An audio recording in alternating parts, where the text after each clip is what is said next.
La Côte d'Ivoire abritera du 9 au 20 mai 2022 la 15e session de la conférence des parties des Nations Unies sur la lutte contre la désertification et la sécheresse.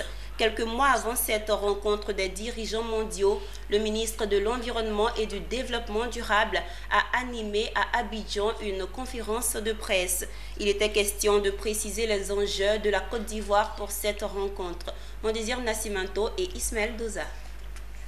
C'est officiel. Du 9 au 20 mai 2022, Abidjan va abriter la 15e session de la conférence des parties des Nations Unies sur la lutte contre la désertification et la sécheresse. 197 pays et institutions du monde, des représentations diplomatiques et les acteurs du secteur agrobusiness vont se retrouver sur les bords de la lagune et briller. Il sera question pour eux de pousser les réflexions sur le thème « Restauration des sols arides et des forêts dégradées pour une agriculture du futur ».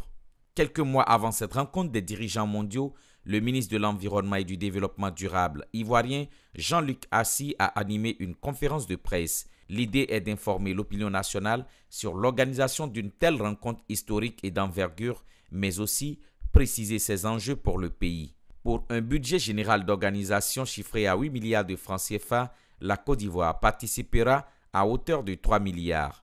Cette manne financière sera éjectée dans l'économie du pays et impactera l'ensemble de l'écosystème économique. La Côte d'Ivoire assurera la présidence de la COP pour 2 ans. Le pays sera par conséquent le centre névralgique de la diplomatie environnementale mondiale sur les questions de gestion durable des terres. La tenue d'une telle rencontre aura de nombreux effets dans plusieurs domaines dans notre pays. Ce sont les structures d'hébergement, la restauration des transports et bien d'autres secteurs qui seront les grands bénéficiaires de cet événement d'environ 2 semaines. Cela contribuera grandement à la relance du secteur du tourisme, durablement affecté par les effets de la crise sanitaire. Par ailleurs, la COP devrait booster l'attraction des investissements étrangers directs dans le domaine de la gestion des terres et des sols et la promotion de l'agriculture durable. Pour réussir cette organisation, le président de la République a nommé comme président du comité d'organisation Abou Bamba, un sachant de la chose environnementale. Il lui a été remis à l'issue de cette conférence de presse la feuille de route. Abou Bamba, remerciant le gouvernement et ses chefs pour leur confiance, a décliné les grandes lignes de la COP 15 sur la désertification et la sécheresse. Il a souligné ce qui restera à la Côte d'Ivoire après cette rencontre mondiale. Que gardera notre pays au-delà d'avoir fait avancer le débat sur la gestion durable des terres? De quoi nous souviendrons, nous, en tant qu'Ivoiriens?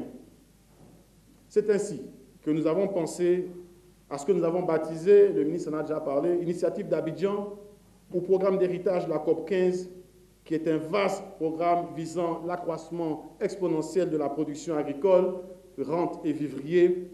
La Convention des Nations Unies sur la lutte contre la désertification, la dernière née des conventions de Rio, a été adoptée à Paris le 17 juin 1994 et est rentrée en vigueur le 25 décembre 1996. Elle a été ratifiée par la Côte d'Ivoire le 4 mars 1997.